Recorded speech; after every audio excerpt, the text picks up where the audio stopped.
Lolo, bakit po ganiting sabaw? Maasim siya, parang galit. Hindi galit yan, iho. Maasim lang ang personality.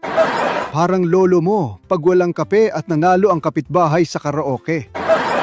Lolo, bakit masarap kahit parang inaaway yung dila ko? Aba? Yan ang tanong na mas malalim pa sa math exam ninyo. Pa, curious lang ang mga bata. Bakit daw maasim ang sinigang?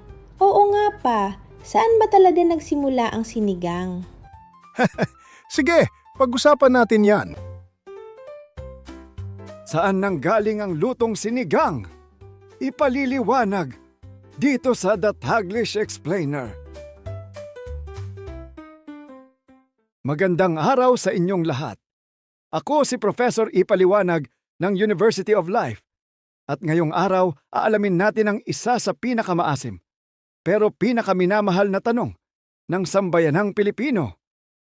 Saan nanggaling at paano ba naluto ang sinigang? Mga kaibigan, ang sinigang ay hindi lang basta ulam. Isa itong karanasan.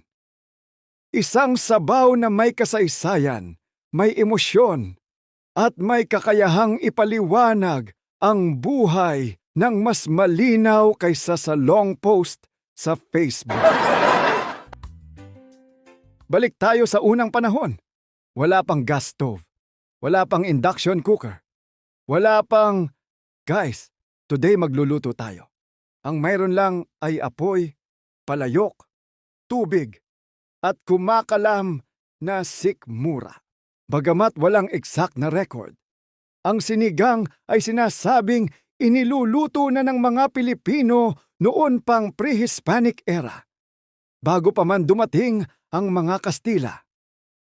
Hindi pa ito comfort food noon, pero pampainit na ng tiyan. Try to imagine, class. May nagpakulo ng karne, tinanggal ang langsa, tinikman, tapos may isang ninunong nagsabi, parang kulang. Hindi kulang sa asin, hindi kulang sa effort, kulang sa asim.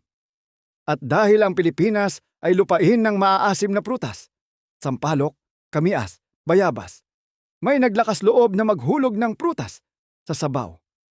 Hindi dahil uso, hindi dahil sosyal, kundi dahil nandyan. Tinikman ulit.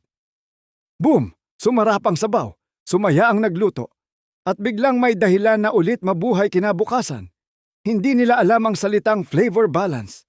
Ang alam lang nila, uulitin natin to. Ang salitang sinigang ay galing sa ugat na sigang, na ibig sabihin ay pakuluin. Kaya kung tutuusin, ang sinigang ay pinakuluan. Parang kwento ng matatanda. Paulit-ulit, pero kapag pinakinggan mo, may laman. At ang pinakamaganda pa sa lahat, napakaraming ingredients na pwede mong isigang.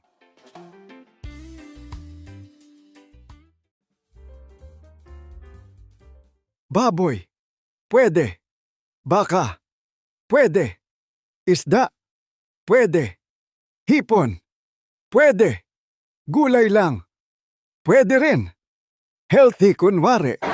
Ang sinigang ay pantay-pantay. Wala siyang paborito. Wala siyang tinataboy. Kung nandyan ka at kumukulo, pasok ka. Napansin niyo ba? Walang standard recipe ang sinigang. Sa Pampanga, mas maasim. Sa Batangas, mas malasa. Sa probinsya, fresh lahat. Diretsong pitas. Sa syudad, sachet. May nagsasabi, hindi yan sinigang kung sachet. Ang sagot ko riyan, masarap ba? Oo. Nakakapagtipon ba ng pamilya? Oo, sinigang pa rin yan. Ang sinigang ay parang Pilipino. Iba-iba ang timpla. Iba-iba ang karanasan. Pero pare-parehong galing sa init, hirap at diskarte. Noon pa man, walang eksaktong sukat. Ang sukatan ay damdamin. May nagsabing, sakto na yan. Dagdagan mo pa. Tikman mo nga. Ay sobra. Unahin ang karne, pakuluan, tanggalin ang langsa, sunod ang gulay. May pila yan. Hindi sabay-sabay. May respeto sa texture. At ang pampaasim, laging huli. Kasi ang asim, parang sermon. Dahan-dahan lang. Kapag biglaan may trauma. At syempre, ang tanong na sumira ng maraming pamilya. Gabi ba muna o huli? Ang tamang sagot, kung sino ang nagluto, siya ang masusunod. Kaya ikaw, kumain ka na lang. Ang genius ng Pilipino, di ba? Oo, mainit ang klima. Pero ang mainit na sabaw ay nagpapapawis. Kapag pinawisan ka, lumalamig ka. Science yan. Libre. Walang seminar. Kaya kahit tanghaling tapat, sinigang pa rin ang ulam. Hindi tayo sumusuko sa init. Sa 60 taon ko sa mundo, may napansin akong pattern. Kapag may problema, may sinigang. Kapag may uuwi galing probinsya, may sinigang. Kapag may bisita, may sinigang kahit biglaan. Kapag may sakit, may sinigang. Ang sinigang ay hindi nagtatanong. Hindi humuhusga. Hindi nagsasabing, kasalanan mo yan. Nandyan lang siya. Mainit, maasim, tahimik na nakikinig. Dahil bawat luto ay iba't iba. Depende sa nagluto. Depende sa mood. Depende kung may bisita o wala. Ang sinigang ay parang buhay. Walang eksaktong formula. Pero kapag natutunan mo, masarap. Mga kaibigan, ang sinigang ay nagmula sa pangangailangan, sa kalikasan, at sa likas na talino ng Pilipino na gawing espesyal ang simpleng pakulo. Isa itong produkto ng init ng panahon, tapang ng panlasa, at kakayahang ngumiti kahit maasim ang sitwasyon.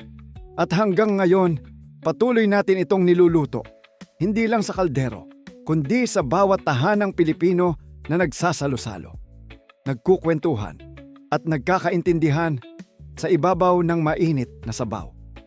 Ako po si Professor Ipaliwanag ng University of Life.